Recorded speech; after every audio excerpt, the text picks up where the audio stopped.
Hello, Jeff. First of all, congrats. Ikakasal ka na soon. Successful love story with Kenneth. Yay!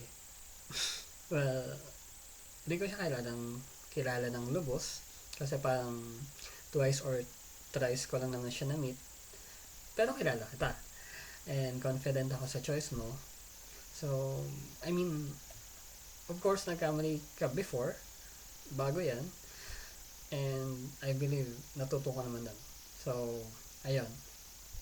Well, nabigla ako, honestly. Ang bilis. Well, not exactly mabilis. Pero mabilis. I mean, prior, bago ko umalis, nag-usap tayo sa balcony nyo. This year lang yun.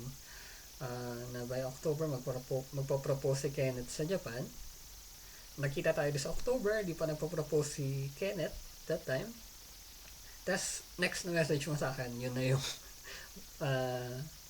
wedding invitation. Or, not exactly invitation, pero yun na yung info na ikakasal ka na. Okay?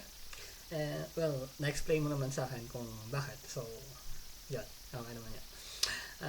Anyway, sorry di ako makaka-attend sa big day ninyo ni Kenneth. And alam ko namang naiintindihan ninyo. Still, sorry na hindi ako makakadalo. Bawi na lang tayo kung magkakaroon man ng opportunity soon. Okay?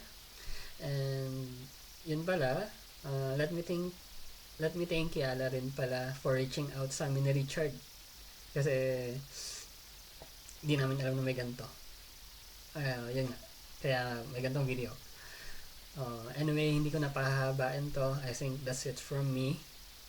Nga pala, if may Zoom link sa wedding mo, please, huwag mo kalimutan sendan. At the very least, kahit online, masaksihan ko yung pag-iisang dibdib ninyo ni Kenneth. Ayun lang. Congrats ulit. See you soon, Jeff.